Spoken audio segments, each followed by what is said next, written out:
تبارك الذي بيده الملك وهو على كل شيء قدير، الذي خلق الموت والحياة ليبلوكم أيكم أحسن عملا وهو العزيز الغفور. الذي خلق 7 سماوات طباقا ما ترى في خلق الرحمن من تفاوت فارجع البصر هل ترى من فطور ثم ارجع البصر كرتين ينقلب إليك البصر خاسئا وهو حسير. ولقد زينا السماء الدنيا بمصابيح وجعلناها رجوما للشياطين وأعتدنا لهم عذاب السعير. وللذين كفروا بربهم عذاب جهنم وبئس المصير. إذا ألقوا فيها سمعوا لها شهيقا وهي تفور تكاد تميز من الغيظ كلما ألقي فيها فوج سألهم خزنتها ألم يأتكم نذير قالوا بلى قد جاءنا نذير فكذبنا وقلنا ما نزل الله من شيء إن أنتم إلا في ضلال كبير. وقالوا لو كنا نسمع أو نعقل ما كنا في أصحاب السعير. فاعترفوا بذنبهم فسوقا لأصحاب السعير.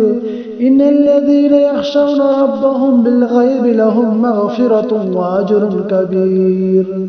وأسروا قولكم أو اجهروا به إنه عليم بذات الصدور. ألا يعلم من خلق وهو اللطيف الخبير. هو الذي جعل لكم الأرض ذلولا فامشوا في مناكبها وكلوا من رزقه وإليه النشور. أأمنتم من في السماء أن يخسف بكم الأرض فإذا هي تمور أم أمنتم من في السماء أن يرسل عليكم حاصبا فستعلمون كيف نذير. ولقد كذب الذين من قبلهم فكيف كان نكير. أولم يروا إلى الطير فوقهم صافات ويقبضن ما يمسكهن إلا الرحمن إنه بكل شيء بصير. أمن هذا الذي هو جند لكم ينصركم من دون الرحمن إن الكافرون إلا في غرور. أمن هذا الذي يرزقكم إن أمسك رزقه بل لجوا في عتو ونفور. أفمن يمشي مكبا على وجهه أهدى أمن يمشي سويا على صراط مستقيم. قل هو الذي أنشأكم وجعل لكم السمع والأبصار والأفئدة قليلا ما تشكرون. قل هو الذي ذرأكم في الأرض وإليه تحشرون. ويقولون متى هذا الوعد إن كنتم صادقين. قل إنما العلم عند الله وإنما أنا نذير مبين.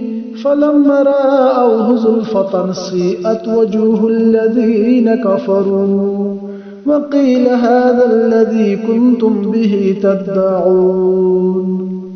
قل أرأيتم إن أهلكني الله ومن معي أو رحمنا فمن يجير الكافرين من عذاب أليم. قل هو الرحمن آمنا به وعليه توكلنا فستعلمون من هو في ضلال مبين. قل أرأيتم إن أصبح ماؤكم غورا فمن يأتيكم بماء معين. صدق الله العظيم.